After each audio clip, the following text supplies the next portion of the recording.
Hi there fellow guitarists, my name is Josh Rogers and welcome to NBN Guitar. This is the first of two tutorials for Isabel Vals by Tárrega, and in this tutorial we're going to be covering the first section, or the A section. There's two sections, A and B, and I'm also going to be explaining not just how to play it but also a couple of performance techniques, like ways that you can modify the sound or change the overall sort of feel of a section or a repeated section just by trying a few different hand positions or changing the way that some phrases are played. Without further ado, let's kick into it. If you do want to watch the second tutorial, that's available to private members on the NBN Guitar website, and you can check in the description for information on how to find that. Let's play this. It starts with a slide from the 2nd fret to the 5th on the 1st string like this. And I'm using my first finger there so that I can easily hit the D major chord there once I arrived. So we're there, and then we're going to pick that again and the open D at the same time. And then that's 7, 7 on the G and B strings together twice. It is a waltz, so you'll have it in 3/4. 1, 2, 3, 1, 2, 3. So 1, 2, 3, like that. That's the overall feel throughout the entire piece. So after we've done that, we've got an open A.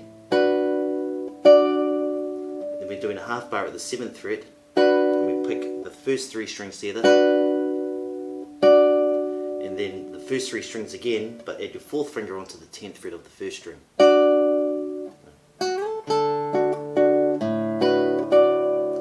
Then we've got this. That's 7th fret on the A string and a slide from 10 to 9 on the 1st string at the same time, like that. Then that's 2 on the 9th fret on the G and 8th fret on the B. Then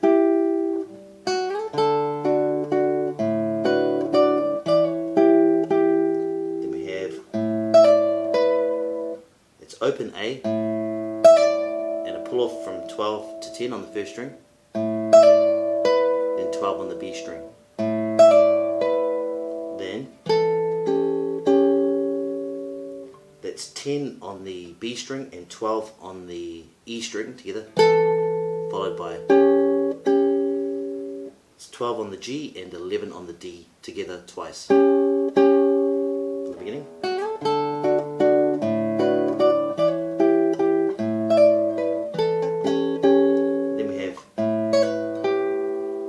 Open A and a pull off from 9 to 7 on the 1st string, and then 8 on the B string. Then we're moving to a D chord in the 2nd position, so it's half bar at the 2nd fret, open D and 2nd fret on the 1st string together, followed by 2nd fret on the G and 3rd fret on the B together twice. From here.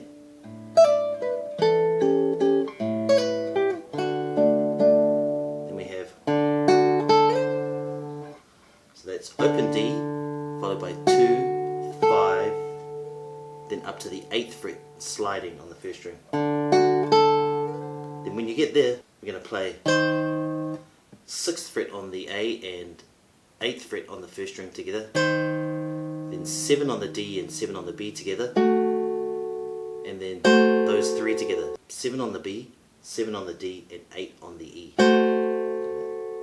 From here.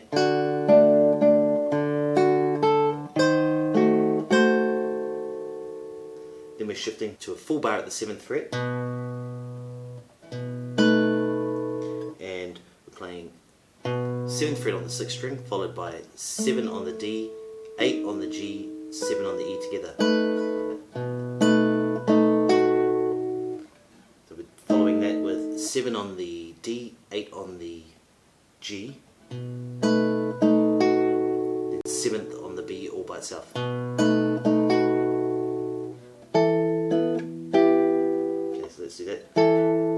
7 on the A and 10 on the B together, then 9, 9 on the D and G together, then 9, 9 on the D and G and 8 on the B together. From here,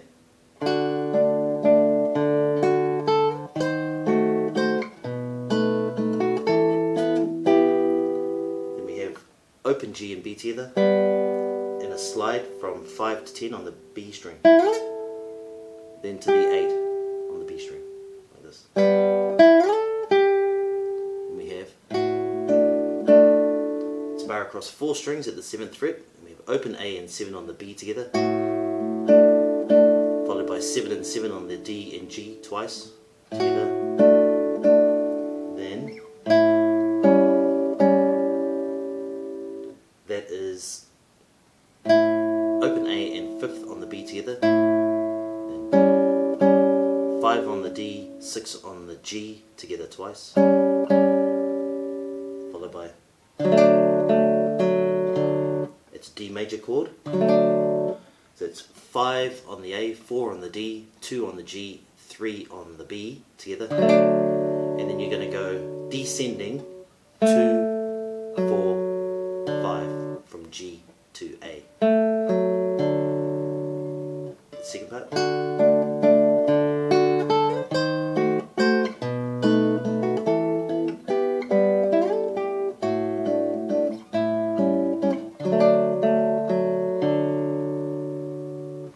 Now, as I said at the beginning of the tutorial, I'm going to show you a couple of ways to change that, because in the transcription you're supposed to play this part twice or repeat it.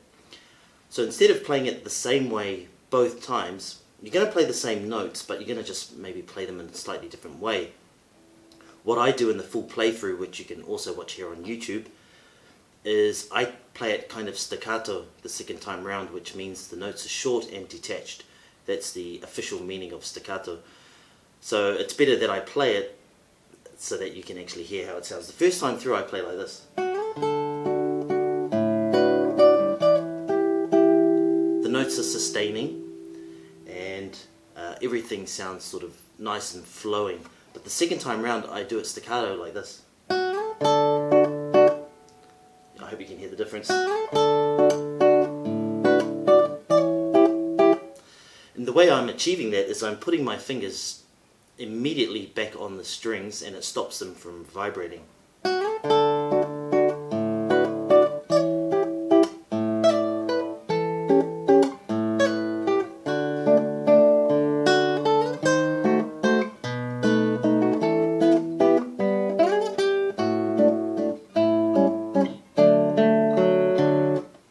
Okay, that's just one way, and that's how I do it on the full playthrough that I do.